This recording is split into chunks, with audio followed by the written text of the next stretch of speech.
Je suis ravie d'être à Saint-Jacques-la-Ferrat et puis dans cette salle que je ne connaissais pas encore et qui est magnifique. J'espère que vous êtes bien installés pour qu'on puisse vraiment savourer l'existence un peu folle de ces femmes dont je vais vous parler. Alors, je dois dire en préambule que, alors que dans mes livres précédents, l'accès aux informations était relativement facile. Il y avait des biographies, des monographies. Là, pour ces femmes des années 20, pourtant, je prends des femmes connues, célèbres, c'est très difficile de les dissocier de leur mari. C'est toujours l'épouse d'eux. Et quand on veut individualiser un peu leur parcours, eh bien, c'est assez difficile. Je me suis plongée dans les journaux de l'époque, ce qui est déjà un ravissement, mais il faut vraiment attendre les années 36-38 pour que les femmes soient reconnues, je dis bien dans la presse et pour les femmes un peu célèbres, individuellement et non pas épouses d'eux. Alors, je vais commencer par vous parler de deux femmes qui ne sont pas dans mon livre, parce qu'on ne peut pas parler de tout le monde dans un livre, mais je ne voulais absolument pas y échapper. Alors, je vous ai quitté la dernière fois avec les oubliés de la victoire, ces femmes extraordinaires qui ont fait tourner la France pendant les années de guerre. Elles se retrouvent veuves. Il y a 1 400 000 jeunes hommes qui sont morts, des pères, des frères, des fils, des maris, et elles ont travaillé d'arrache-pied, mais en 1919, aucune reconnaissance pour elles. Dans un premier temps, par exemple, dans les usines de munitions, dans toutes les usines, on les met à pied du jour au lendemain, et sans aucune indemnité. Plus que tout, alors que tous les pays belligérants auront donné le droit de vote aux femmes, elles sont les seules à ne pas l'obtenir. Et c'est assez paradoxal. Donc, l'Assemblée nationale, les députés votent une proposition de loi, un projet de loi pour le droit de vote des femmes, mais c'est le Sénat, à gauche, qui va refuser en donnant comme prétexte, excuse, c'est qu'ils ne veulent pas du vote des femmes car elles vont voter comme le curé. Et donc, vous savez qu'on est parmi les plus grands retardataires sur ce droit de vote. Il faut attendre 1944 et le général de Gaulle pour avoir le droit de vote. Mais les Américains sont venus à notre secours et ils sont à Paris et ils ont apporté le jazz et une atmosphère de joie avec l'apparition dans à peu près tous les nightclubs de noirs. Et là, on est en retard pour les femmes, autant la France peut s'enorgueillir d'une attitude assez généreuse, puisque il n'y a pas de racisme, il n'y a pas d'apartheid à Paris, et les Noirs peuvent aller dans n'importe quel bar, n'importe quel restaurant. Au grand scandale des officiers américains, pour qui c'était bien d'avoir les GIs noirs sur le champ de bataille, mais qu'après, on était toujours dans cette Amérique ségrégationniste. Quelques hommes qu'on vous connaissez, nous avons Maurice Chevalier, et bien sûr, l'inénarrable, elle s'était fait couper les cheveux. On a le scandale de la revue Nègre, et c'est Joséphine Baker qui ose le nu intégral, ou presque, avec sa ceinture de banane, et qui va donner à la France un amour extraordinaire. J'ai deux amours, mon pays et Paris, où là, elle peut découvrir effectivement qu'une femme noire peut vivre normalement. Autre américaine, Gertrude Stein, et toute une atmosphère d'intellectuels. Mais nous voilà avec nous Françaises. On est après la guerre, on a perdu 1 400 000 soldats, mais on a 4 millions de blessés. Ce sont ces fameuses gueules cassées. Donc c'est un pays qui a besoin de se reconstruire, et c'est pour cela qu'on va faire une politique nataliste.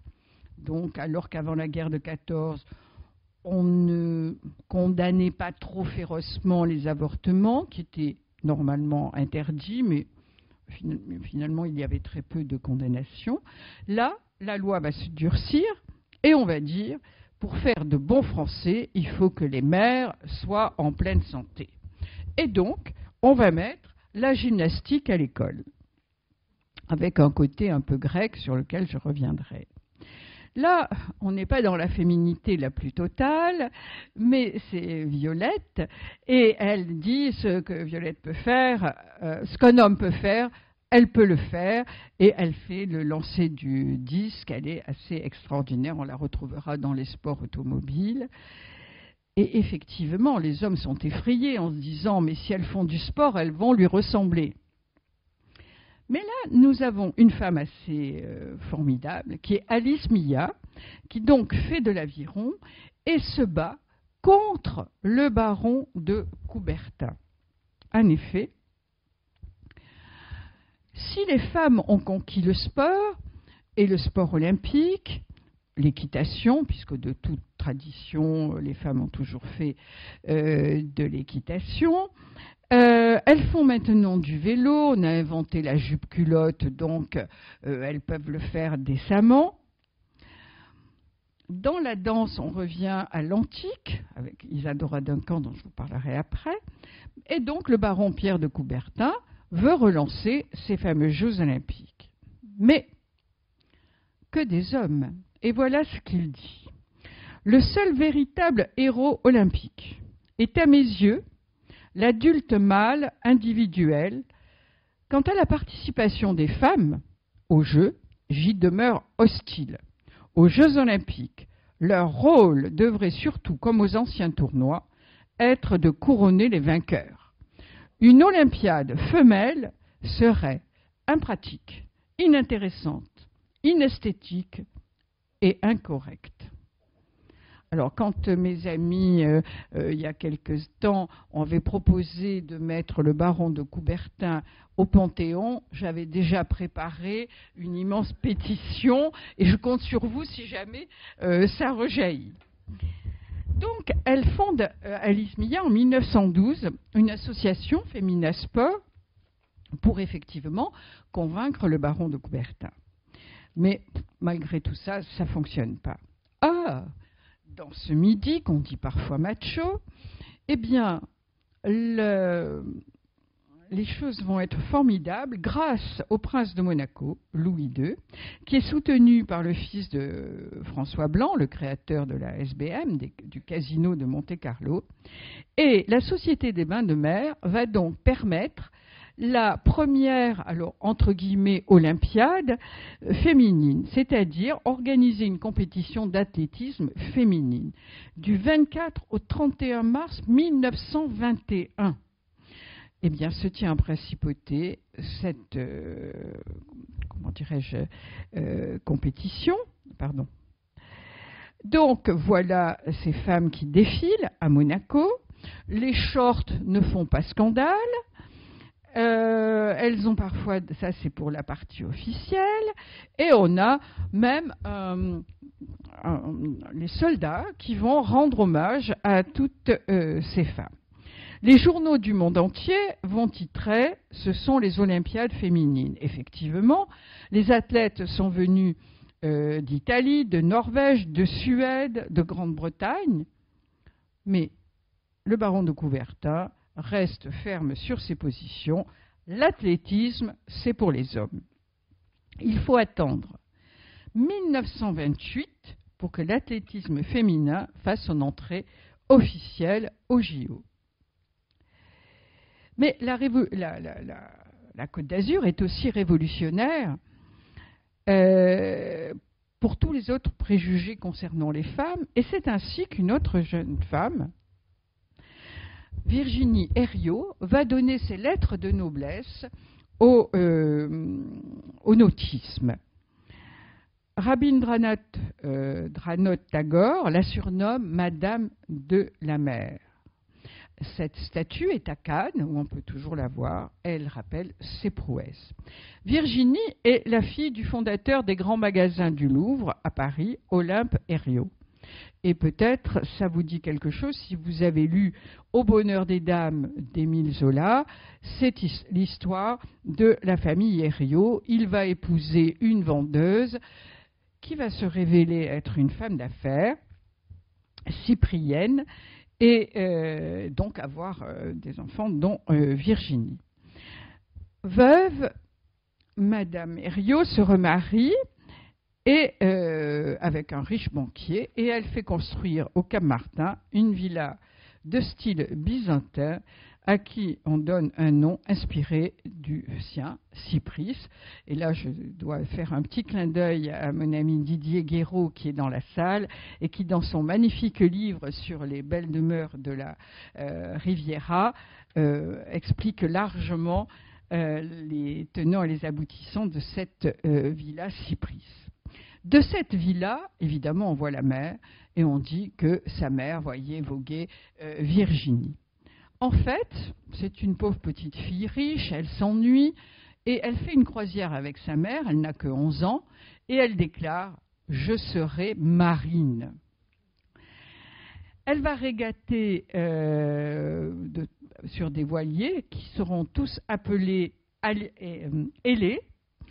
Elle est basée principalement à Cannes, mais elle va faire de grandes compétitions, le tour du monde.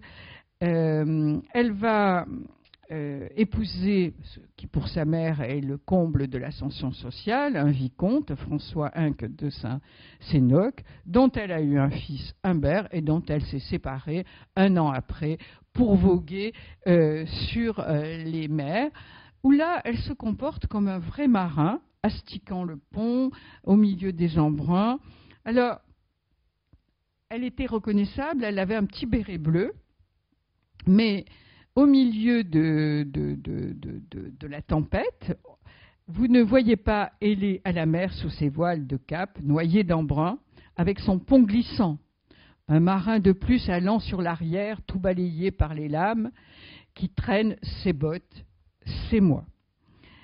Le sel colle mes cils tout blancs et des mèches de cheveux plaquent sur mes tempes. La responsabilité, la fatigue sont mes compagnes dans ma profonde solitude. En 1928, elle obtient, lors des Jeux Olympiques d'Amsterdam, la médaille d'or. C'est la première femme marin à remporter cette médaille d'or. Les Anglais ne l'appellent plus que The Queen of Yachting.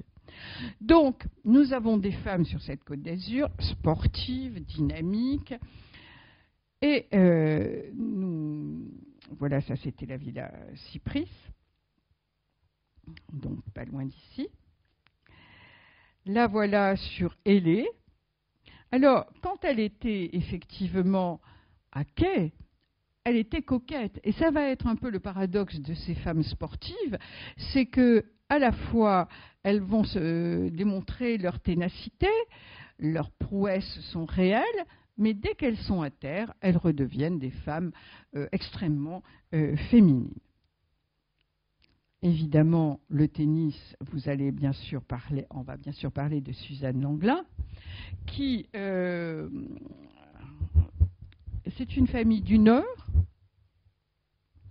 Le père, elle avait un petit frère qui est mort, et son père va, comment dirais-je, la manager. Il faut faire du sport. Donc, ils viennent sur la Côte d'Azur, puisqu'on peut faire du sport en hiver. Il l'inscrit au Square Mozart, au tennis, qui vient d'être créé, où on ne parle qu'anglais, et où on retrouve les grandes célébrités, bien sûr le roi Gustave V, la duchesse de Mecklembourg. On trouve là, alors la duchesse de Mecklembourg, qui depuis qu'elle est veuve ne joue plus qu'en noir. Mais donc monsieur Langlin loue un appartement rue Aubert qui domine le Square Mozart et donc peut voir les terrains de tennis. Et il remarque une chose, c'est que les femmes jouent au fond du terrain et que les hommes, au contraire, montent au filet. Il a tout compris. Il va voir le coach sportif et lui dit, sa fille qui a 13 ans, 14 ans, vous lui apprenez à jouer comme un homme. Et à partir de là, elle va remporter des succès très nombreux. Elle est coquette, et c'est pour ça qu'elle va rendre célèbre ce fameux bandeau dans les cheveux. Elle invente le sportwear avec Jean Patou, qui met une grande enseigne à Cannes. Et il va y avoir à Cannes le match du siècle contre une Américaine, avec des paris extraordinaires. Il faut agrandir l'enceinte, et du coup on privatise des rues. Blasco Ibanez est payé une fortune pour faire le commentaire de cette sortie. Et Cannes a une grande tradition de tennis. C'est le premier tennis français, enfin le premier cours de tennis, c'est à Cannes qu'il est créé, où rapidement on se rend compte que l'herbe, on ne parlait pas encore de réchauffement climatique, mais que l'herbe n'est pas toujours très verte, et on invente la terre battue, avec quoi? Avec les bouts de tesson des poteries de Valoris qu'on brise et dont on fait des terrains. Donc Cannes s'impose pour ce match du siècle. Et là, contre cette Américaine, eh bien, Suzanne Lenglen a un peu de faiblesse. Elle n'est pas au maximum. Bon.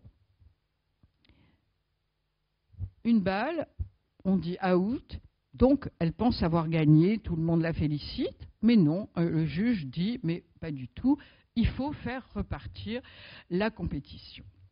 Et là, ceux qui connaissent bien Suzanne sont un peu inquiets. Ils la voient abattue, son père n'est pas venu la soutenir parce qu'il est très malade.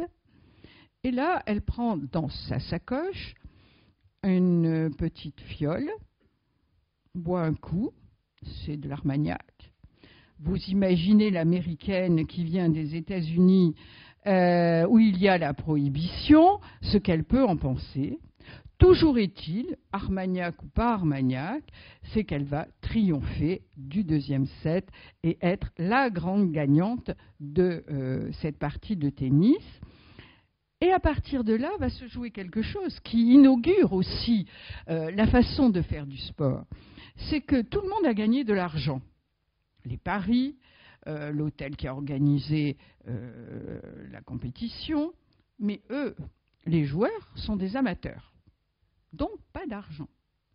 Et là, elle va prendre une décision très grave. Elle a remporté toutes les compétitions possibles. Et elle décide de passer professionnelle. Et là, c'est un scandale. Elle est, comment dirais-je, effacée de la liste des joueurs de tennis de la Fédération française. Elle s'en moque. Elle part aux États-Unis, où elle fait effectivement un tabac. On la prend en photo, elle a compris qu'on pouvait faire de la publicité et être payée. Donc c'est la première femme qui va, après les compétitions officielles, faire une deuxième carrière, sans oublier une grande pédagogie. Elle va créer une école à Paris de tennis pour les jeunes filles qui veulent faire des compétitions. Notre Suzanne est bien de son époque aussi, car sa vie sentimentale n'est pas très stable et elle s'en moque. Donc, à elle, la liberté d'aimer. Elle fait un peu scandale avec un Américain qui a une femme aux États-Unis, qu'elle va voir pour lui dire qu'il faut divorcer. Elle a compris qu'il ne divorcerait jamais, enfin qu'elle ne le laisserait pas divorcer. Elle s'en moque. Elle a d'autres amours et elle mène une vie extrêmement libre et elle devient un symbole, la femme sportive, élégante, qui gagne de l'argent. Et ces femmes des années 20, ça va être une véritable réflexion sur leur autonomie financière pour celles qui n'étaient pas des femmes richissimes. Là, on a une femme que j'aime beaucoup, complètement oubliée, on commence à en reparler, Hélénis. Elle s'appelle Hélène, elle est née dans le Nord. Il paraît que quand elle avait 4 ans, elle a glissé sur une flaque d'huile de voiture et qu'elle ne voulait pas se relever tellement elle trouvait que l'odeur était extraordinaire. Elle est donc orpheline à 15 ans. Elle monte à Paris. Alors, bon, on préfère ne pas trop savoir comment elle survit. Elle est magnifique, grande, blonde, et elle va faire des photos qu'on dit osées. Bon, pour nous, ça ne paraîtra pas osé, mais bon. Avec un grand cinéaste, elle rentre dans les, comment dirais-je, dans ce qu'on appelle les dancing girls, et elle va effectivement avoir un grand succès dans les cabarets. Beaucoup d'hommes tournent autour d'elle. Un, qui est un ancien héros de la guerre de 14, lui fait découvrir les voitures et elle va à Londres, en Angleterre, et là elle s'aperçoit que seuls les hommes concourent. Là, c'est pas possible. Elle revient en France, elle continue ses danses de cabaret, s'achète une voiture, fait le tour de France, et elle décide de faire les 24 heures du Mans en compétition. Là, elle est remarquée par Bugatti et elle fait un stage. Alors, les Bugatti qui sont italiens, mais ont leur usine en Alsace. Et donc, ils ont décidé de lui confier une Bugatti si elle suit leur stage. Et là commence une histoire, enfin, c'est une rencontre qui va être malheureusement pour elle catastrophique. Il y a un autre jeune homme qui est là, Louis Chéron, monégasque, qui est entretenu par une richissime Suissesse, Alice, et chacun est jaloux de la notoriété de l'autre, parce que notre Hélène, qui est devenue Hélénis, parce que donc nos Américains qui l'applaudissent au cabaret disent « Hélène is nice », et c'est devenu Hélénis, et elle va en faire son nom de scène et de course. Donc, ça ne se passe pas très bien, et elle attire la presse, parce qu'une danseuse de cabaret qui fait des compétitions, et elle va être très bonne, la voilà en danseuse. Et quand elle fait son stage chez Bugatti, on dira après, on l'appellera Bugatti Queen, on lui fait travailler les biceps, parce que ces voitures n'ont pas d'assistance, c'est très, très dur à conduire, les routes sont assez mauvaises. Elle fera un Paris-Saint-Raphaël qu'elle gagnera, elle part aussi d'Estonie pour un rallye de Monte-Carlo.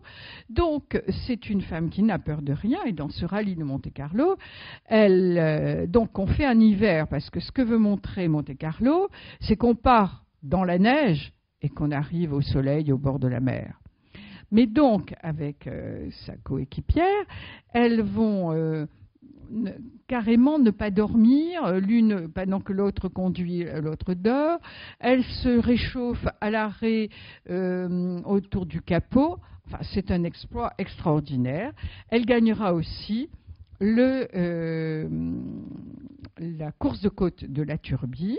Elle viendra aussi pour une course de Nice. C'est une star, elle est célèbre, tout va bien. Elle est en compétition à Sao Paulo où elle a un accident abominable, mais tout le Brésil s'entiche d'Hélénis, et il paraît qu'après son passage, il y a eu beaucoup de petites filles qu'on appelait Hélénis ou Hélénis, enfin bon. Elle revient en France, continue ses compétitions au Mans et à Montlhéry. Arrive la guerre, tout s'arrête. Et elle vient à Nice dans les années 42-43 avec son amour de l'époque, un Italien gigolo. Et tout se passe bien. 1946, on décide de reprendre les courses de voiture. Elle est donc au cocktail de départ du rallye de Monte-Carlo. Et là, au milieu de ce cocktail, Louis Chéron, vous savez, celui qui était avec elle chez Bugatti, déclare qu'elle était une collaboratrice. Alors qu'il n'y a jamais eu l'ombre d'une preuve, et la biographe de Hélénis a fait des recherches jusqu'à Berlin pour voir dans les recherches de la Gestapo, absolument pas, mais c'était un moyen de l'éliminer, et du coup, plus jamais elle n'a pu courir, et elle est morte à Nice dans une pauvreté absolue. Mais il faut se souvenir que du cabaret à la conduite automobile, elle a su montrer une grande amplitude de talent et montrer le chemin des autres. Là voilà, vous voyez ces petites voitures, il faut être sportif quand même. Hein. Là, nous avons Sarah Murphy. Nous avons plusieurs Américains qui vont vraiment lancer la Côte d'Azur. Ça, c'est le couple, Sarah et Gérald Murphy. Ils viennent rejoindre leur ami Cole Porter au château de la Garoupe. Eux, ce sont des milliardaires. Ils sont à Paris. L'été à Paris, c'est pas très drôle. Alors, ils reçoivent tout ce qui compte à Paris. Ils aiment beaucoup la peinture parce que Gérald peint et paradoxalement, comme il est riche, ça va nuire à sa carrière, parce qu'on va dire que s'il a des expositions, c'est parce qu'il est riche, ce qui n'est pas vrai. Et donc, Cole Porter leur dit, moi je m'ennuie, c'est un ami de Gérald, venez me rejoindre. En toute simplicité, ils font ouvrir l'hôtel d'Eden Rock, qui est fermé évidemment l'été. N'oubliez pas que la Côte d'Azur n'était célèbre que l'hiver, que les Anglaises ne voulaient surtout pas bronzer. Donc l'été, il n'y a personne sur la côte. Mais le bronzage commence à apparaître, puisque nos sportives bronzent sur les cours de tennis et en faisant la gymnastique, en courant, enfin, etc. Donc, en toute simplicité, ils font ouvrir Eden Rock et louent entièrement l'hôtel et font venir leurs amis, et notamment Picasso et son amie Olga. Et on fait des pique-niques sur la plage de la Garoupe, vous les voyez là. Et donc, les gens de Juan-les-Pins trouvent qu'ils sont un peu fadas, sortir au soleil en plein été. Les femmes portent déjà des 2 pièces, ce sont des Américaines. Et là commence à naître cette idée, si vous êtes Américain, vous êtes riche, parce qu'effectivement, les premiers Américains qui viennent sur la côte sont très riches, jusqu'en 1929, où là, le krach boursier va les obliger à revoir un peu les choses. Donc, ils reçoivent tout ce qui compte. Voilà sur une plage donc, de la Garoupe, notre Pablo Picasso qui fait danser Olga. Ils inventent des cocktails, on s'amuse, on boit. Et bien sûr, on a Hemingway et Fitzgerald qui sont leurs invités. Voilà Hemingway et Zelda Fitzgerald. Alors, dans mon livre, je parle un peu longuement de Zelda, pour qui j'ai une tendresse particulière, car j'estime qu'elle a été totalement maltraitée par Scott. Donc c'est vrai qu'ils étaient dans la drogue, qu'ils étaient dans l'alcool, et il n'y en avait pas un pour sauver l'autre. Mais il a passé son temps à la diminuer. Elle avait un petit talent d'écriture, et quand ils avaient besoin d'argent, il fallait envoyer des nouvelles à New York. Elle en écrit, c'est bien écrit, et lui dit, mais si c'est signé par moi, eh bien, on le vendra plus cher. Elle s'apercevra plus tard qu'il lui a volé des passages entiers de son journal personnel, et il va la mettre toujours dans une situation d'échec. Ils ont une petite fille, elle veut l'appeler Patricia. Et lui, qui s'appelle Francis Scott Fitzgerald, sans rien lui dire, décide de l'appeler, cette petite fille, Frances Scott Fitzgerald. Il la prive même de ce lien avec sa fille. Bon, petite, on l'appellera Scotty, c'est une très bonne mère, Zelda. Mais c'est lui qui choisit les nurses, c'est lui qui choisit la cuisinière, c'est lui qui choisit le personnel. Elle doit être là pour être son trophée, et c'est tout. Alors, c'est vrai qu'elle est haut en couleur et qu'elle n'est pas la dernière pour avoir quelques excentricités. Par exemple, ils sont invités chez les Murphy, qui sont les BCBG de la côte Est, et à une soirée où elle était à côté de Coco Chanel, entre gens très bien, tout d'un coup, on parle du départ d'un homme qui était autour de la table et qui part en voyage, elle ne sait pas trop où.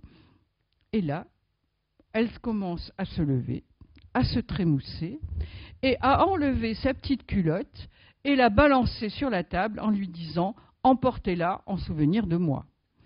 Ça fait un peu désordre. Et il y en a plein d'autres d'excentricités de Zelda, mais je vous laisse les découvrir. Mais donc, la voilà avec notre Scott et la petite Scotty. Scott n'est pas quelqu'un de sûr de lui. Vous savez, vous connaissez tous l'anecdote où il va dans les toilettes du Harris Bar avec Hemingway, qui est un homme qui séduit toutes les femmes. C'est le viril, le macho, et Scott Fitzgerald, c'est la finesse, c'est l'élégance. Et comme des enfants à l'école, dans les toilettes, il lui montre son sexe, veut le comparer à celui d'Hemingway et lui dit « Est-ce que je suis normal ?» Donc, on est quand même dans une époque un peu particulière, je dirais. Là, bien sûr, vous reconnaissez les Belles Rives, où les Fitzgerald vont vivre un moment. Et là, pour séduire Zelda, parce que c'est une espèce de lien toxique, mais un lien très fort, eh bien, il fait venir un orchestre, il ferme la porte à clé, et toute la nuit, fait jouer l'orchestre jusqu'à ce que Zelda s'endorme, où là, il réouvre la porte et l'orchestre peut partir. On est dans une folie de fête qui est toujours un peu dans l'excès, même si, à côté de ça, par exemple, Sarah et Gérald Murphy sont des parents exemplaires, on ne recule devant rien, dans leur propriété, la Villa America, ils font venir une vache pour que tous les matins, leurs enfants aient du lait frais. Voilà les Fitzgerald dans leur voiture. Cette voiture où ils commettent des excentricités incroyables. Quand elle conduit, elle freine au dernier moment au bord du précipice. Une nuit, ils s'endorment tous les deux, aussi alcoolisés l'un que l'autre, sur la voie ferrée. Et c'est un passant qui est là par hasard qui les réveille. Et effectivement, la locomotive arrive quelques instants après. Mais elle était très belle, notre Zelda, qui va mourir dans un incendie de son hôpital psychiatrique, puisqu'elle est schizophrène. Mais elle a quand même réussi à écrire un livre, Accordez-moi cette valse, magnifique, que Scott va tout faire pour qu'elle ne soit pas publiée. Comme le livre est bon, l'éditeur le maintient. Et il est furieux parce que c'est un peu leur histoire, que lui décrira plus tard dans Tendre et la nuit, 3 ou 4 ans après. Et donc il y a une espèce de jalousie maladive vis-à-vis de cette femme extraordinaire mais fragile, et qui incarne la folie des années 20. Là, nous avons une autre forme de folie. C'est pas folie le mot exact, mais rien n'est impossible. C'est Florence Gould avec ses Pékinois. Alors, la femme des années 20 a toujours un petit chapeau sur la tête, des cheveux courts et des Pékinois. Quelquefois, des lévriers. Mais le pékinois est la marque de cette époque. Florence est une Américaine qui a rencontré Frank J. Gould dans une soirée à Paris, mais elle est fascinée par le Sud et c'est elle qui décide que pour leur voyage de noces, ils iront à Cannes. Et là va commencer à se créer l'histoire de Frank J. Gould, puisqu'il rachète le petit casino de Juan-les-Pins, en faisant une bonne affaire, et en faisant venir tous les jazzmen de l'époque. Il reçoit bien sûr Maurice Chevalier. Il y a là un endroit où on s'amuse tous les jours. Mais on joue aussi. Et donc, il faut qu'en dehors de ce petit casino de Juan-les-Pins, eh bien, on en crée un autre. C'est Frank J. Gould qui crée le Palais de la Méditerranée, sur la promenade des Anglais, dont vous savez qu'il ne reste plus que la façade, mais heureusement, elle a été sauvée par Jack Lang, et on doit le remercier pour cela. Donc, c'est un exploit, c'est construit en même pas un an, avec des pierres qui viennent de loin, tout blanc, ça c'est le style des années 20, avec, vous reconnaissez la beauté de cela. Sur les murs du Palais de la Méditerranée, il y a des fresques, et sur ces fresques, les femmes ont toutes le visage de Florence Gould. Cette femme qui aime son mari, mais qui le trompe comme lui la trompe, et elle dit, à l'époque, dans ces années-là, tout le monde couchait avec tout le monde. Cela étant, il ne faut pas exagérer. Quand elle trouvait que son mari avait une liaison qui durait un peu trop, elle avait une technique bien à elle pour le dissuader de continuer. Elle offrait à la maîtresse des cadeaux somptueux, bien sûr, avec l'argent de son mari. Donc, il se trouvait ruiné, si je puis dire, par la générosité de sa femme vis-à-vis de la maîtresse. Il avait compris qu'il fallait s'arrêter. Cela étant, elle, un jour, elle le voit au milieu de plusieurs très jeunes jolies femmes aux cheveux courts, blonds. Elle le regarde, elle a toujours ses cheveux qui sont sur son écharpe de fourrure. Elle descend, elle va chez le coiffeur, elle remonte et elle lui balance ses cheveux, elle s'est fait couper les cheveux et elle lui dit « c'est à vous ». Je pense qu'il y a quand même des gestes assez extraordinaires. Mais elle va se donner beaucoup de mal pour lancer l'hôtel Le Provençal, qui va être son domaine à elle. Tous les meubles sont art déco. Elle crée une galerie où viennent exposer Picasso, bien sûr Fernand Léger. Et d'ailleurs, à propos de Picasso, il avait fait un petit tableau de leur maison précédente qu'elle avait adorée. Elle le félicite et lui, pour la remercier, peint dans la salle à manger de cette maison une magnifique fresque. Mais voilà que Frank J. Gould dit « Moi, que ma femme aime l'art contemporain, pourquoi pas, mais pas chez moi ». Et il fait recouvrir de blanc la fresque de Picasso. Des excentriques, nous en avons aussi, c'est les Clouzes, et c'est Marie Clouse, à la Garoupe. Ils prennent une vieille tour et ils vont reconstruire un château avec les pierres de l'Estérel en rouge. Et elle, qui est aussi fascinée par l'histoire locale, ne va parler bientôt que le provençal. Elle pense que Frédéric Mistral est l'homme le plus important du monde.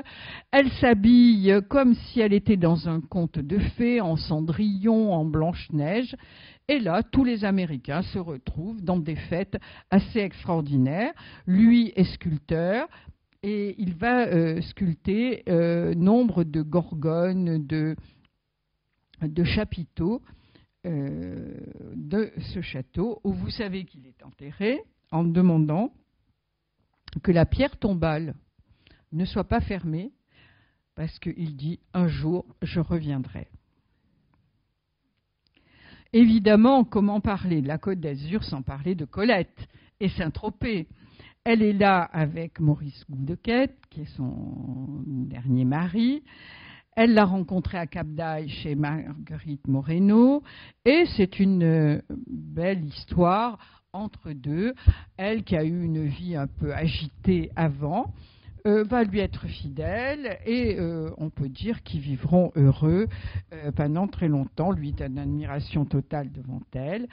Elle aime la Côte d'Azur, et voilà quelques portraits. Et elle va acheter donc ce qui va devenir la Treille Muscat à Saint-Tropez. Petite maison sans grand luxe. Elle met un matelas sur la terrasse parce qu'elle aime dormir la nuit à la belle étoile. Elle va s'occuper de son jardin. Et surtout, il y a une toute petite route à traverser et on est dans la mer. Et elle nage. Elle nage beaucoup avec sa fille et un bon crawl. Elle reçoit ses amis, beaucoup d'amis peintres, notamment du Noyer de Ségonzague, mais aussi Jean Marais, Jean Cocteau. Elle a table ouverte. Elle aime bien un petit vin du coin, ce sont les prémices des vins de Provence. Et elle va quitter Saint-Tropez un peu à regret parce qu'il y a trop de monde maintenant. Et vous savez que c'est sur ce petit chemin qu'elle se casse la cheville et que donc elle va chez le cordonnier de Saint-Tropez qui lui fait des petites chaussures faites de lanières, les tropéziennes, et elle ne va plus porter, même à Paris, que ces fameuses tropéziennes. Donc Colette, je ne m'étends pas, vous la connaissez. Alors Coco Chanel, elle est intéressante parce que elle aime la Côte d'Azur. On sait sa rencontre à Grasse avec les parfumeurs. Elle est avec le grand-duc Dimitri qui a participé à l'assassinat de Raspoutine. Et le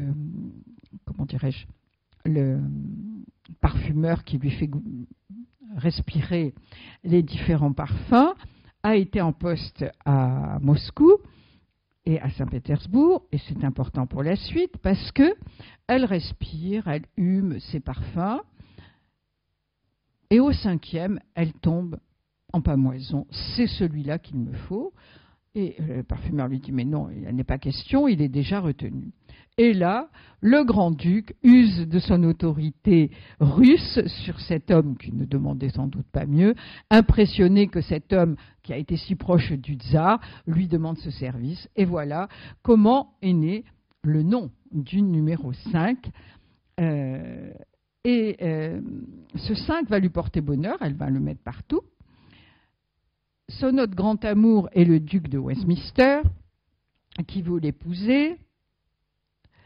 Ça, je vais revenir sur voilà, la Villa La Posa, qui veut l'épouser, sauf qu'elle a plus de 40 ans, et malgré des tentatives, elle n'arrive pas à tomber enceinte, et donc il n'est pas question qu'il l'épouse, d'autant plus que Churchill s'en est mêlé et lui dit « Mais enfin, vous êtes d'une grande tradition, puisque ses ancêtres remontent à Guillaume de Normandie. Grosvenor, c'est Grosvenor. Donc ce duc de Westminster, malgré tout, est très généreux avec Coco Chanel et lui offre une petite maison qu'elle va agrandir. Et on remarque les 5 fenêtres du milieu qu'elle fait faire en souvenir de son chiffre qu'elle aime tant. La voilà chez elle. Et alors, ce qui est intéressant, aujourd'hui on parlerait de résilience, c'est qu'elle fait construire un cloître, c'est très à la mode, les cloîtres, à Nice on voit l'abbaye de Roseland, et celui-là est la copie conforme du cloître de quand elle était orpheline en Auvergne. Donc, à la fois, c'est mauvais souvenirs, à la fois, c'est maintenant, je peux regarder ça en face, et elle va être très attachée à cette maison qu'elle va meubler dans un style assez confortable, pas du tout art déco, plutôt dans un goût anglais. Et elle attendra la mort du duc Westminster dans les années 50 avant de la revendre, bien qu'il y ait longtemps qu'ils se soient séparés. Autre américaine, la voilà, c'est Alice, qui est, comment dirais-je, au studio Alice Terry, pas Alice Terry, hein, Alice Terry, qui est au studio de la Victorine, c'est Rex Ingram, qui a racheté les studios de la Victorine. On est en plein muet, et c'est une véritable star, très belle, très... donc, elle adore la côte. Elle va se reposer au Negresco. Tous les acteurs descendaient au Negresco. Et puis, elle adore une chose au Negresco, ce sont les crêpes flambées, les crêpes Suzette. Et si ce n'est pas le champagne, c'est un petit vin qui vient des collines, le vin de Bélé. Évidemment, au bout de quelque temps, elle s'est un peu arrondie. Rex, qui veut faire d'elle l'héroïne de son nouveau film, Mare Nostrum, d'après un livre de Blasco Ibáñez, lui dit « Je vous ai inscrit pour faire Nice-Saint-Raphaël à pied. » Ou Nice-Fréjus, enfin c'est cette distance-là. Et elle n'a pas le choix, et elle va le faire. On ne dit pas combien de kilos elle a perdu. En tout cas, bien entendu, elle a le rôle après cet exploit. Mare Nostrum, qui est aussi un moment qui ne passe pas inaperçu dans Nice. Le ministre de la Marine prête un sous-marin qu'on met dans le port Olympia pour tourner les scènes de guerre. Le petit bassin aux œillets devient une vraie piscine et il faut des naufragés. On fait appel à des figurants et les figurants qu'on préfère, ce sont les Russes parce qu'ils savent se tenir, ils savent se comporter. Évidemment, ce sont d'anciens aristocrates, mais l'eau est à 12 degrés. Donc, on va leur donner, sans compter, de la vodka du matin au soir, et tout se passera bien. On n'entend rien puisque c'est du muet, mais nos figurants russes résisteront et pourront honorer le contrat de Rex Ingram sur Mare Nostrum.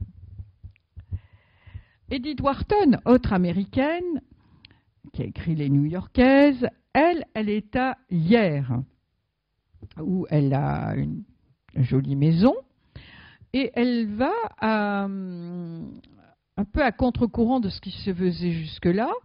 Elle va créer vraiment un jardin méditerranéen et non pas dans le style Marie-Antoinette ou à l'anglaise, qui était un peu à la mode dans certaines grandes propriétés. Elle reçoit tout ce qui compte comme personnalité britannique et américaine. Et évidemment, elle invite Fitzgerald.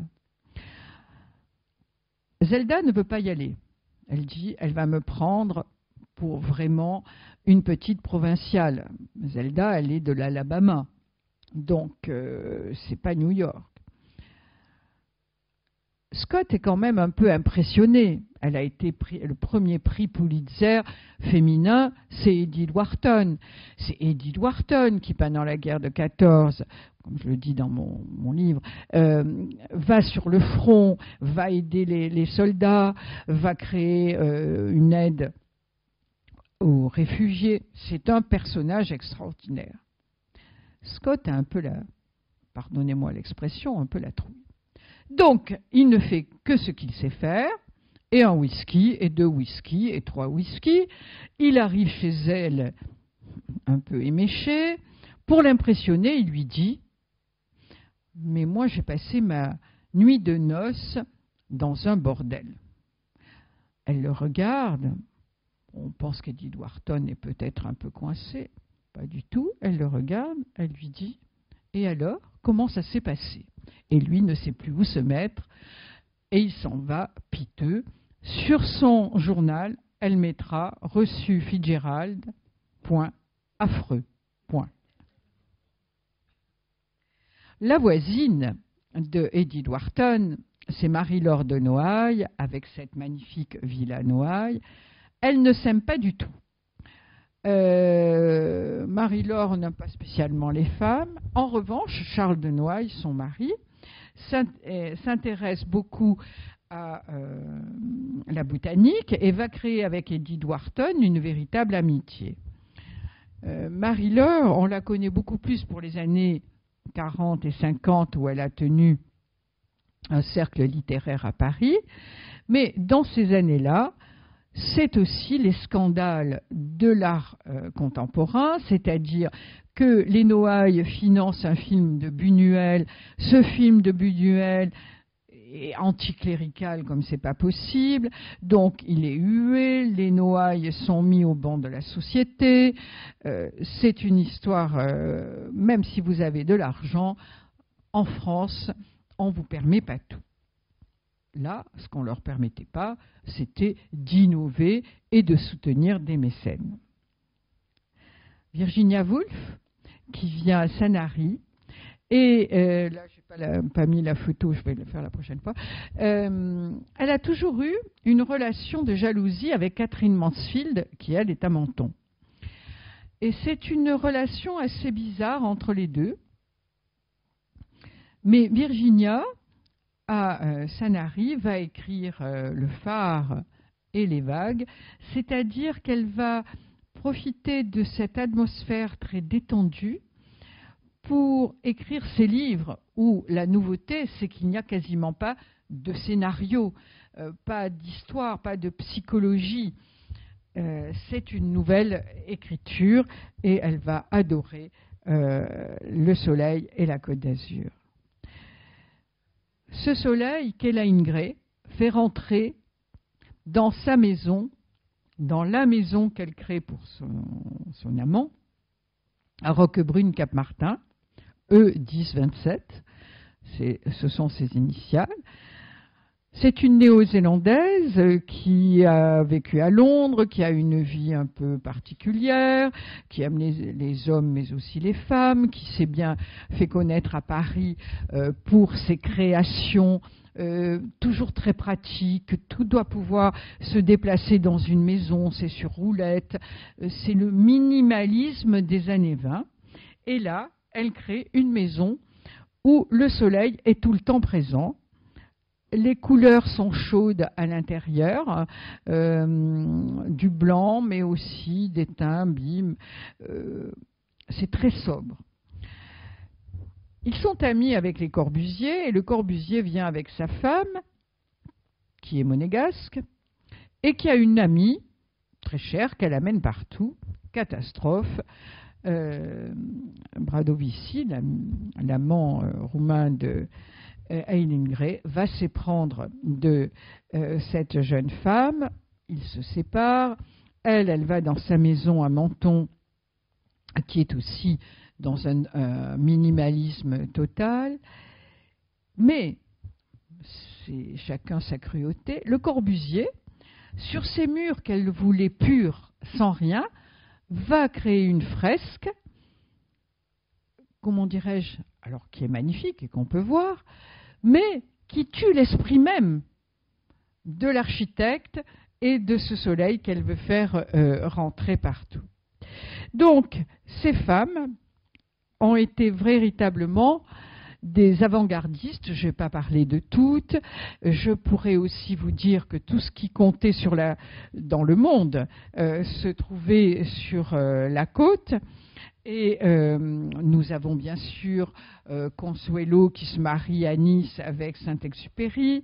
Nous avons Nathalie Barney et Romaine Brooks, qui a beaucoup vécu à Nice, qui s'installent à Beauvallon et qui créent une maison, le trait d'union, c'est-à-dire chacune a une maison, et au milieu, il y a, on dirait, le grand living, où elles reçoivent leurs amis de passage, ça sera Colette et Maurice Goudequette, mais c'est aussi Cocteau, c'est tout ce qui compte, et elles sont un peu comment dirais-je, l'endroit privilégié l'été de tout ce que Paris compte de lesbiennes et d'homosexuels. Donc une grande liberté et toujours aussi une véritable, comment dirais-je, qualité parmi les gens qu'on retrouve là. Après, il y a des gens que personne ne remarque. Gabriela Mistral, qui est une Chilienne, est consul à Nice. Personne ne la remarque. Évidemment, Gabriela Mistral, ce n'est pas son nom. Elle a de grandes admirations. Gabriel D'Annunzio et Frédéric Mistral, d'où son nom d'écriture. Et ça sera la première femme, mais surtout le premier prix Nobel de littérature d'Amérique du Sud. Donc cette petite femme qu'on voyait dans Nice et qui passe inaperçue. Donc nous avons les Américains qui font flamber la côte. Nous avons véritablement une émancipation des femmes. On s'affiche, hommes ou femmes. Évidemment, c'est un certain milieu, mais ça fait vite tache d'huile, on le voit pour la mode. Il faut avoir l'air d'une sportive, même si on n'est pas sportif. C'est le monde du pyjama. Pyjama qui a failli interdire Coco Chanel de rentrer au casino de Juan-les-Pins. Le portier lui dit « Mais vous n'êtes pas habillé. Mais attendez, je suis avec le duc de Westminster. » Mais ce pantalon pyjama, c'est pas possible. Heureusement, le directeur du casino arrive et fait rentrer Coco Chanel. Le pyjama, c'est le symbole même de la liberté de ces femmes, le pantalon large, c'est-à-dire qu'on continue à être élégante. Donc, cette exemplarité de femmes émancipées, mais souvent autonomes financièrement, eh bien, sont des modèles pour toutes les autres femmes de cette Riviera, de cette Côte d'Azur. Et mon Dieu, c'était des années folles, bien sympathiques. Merci.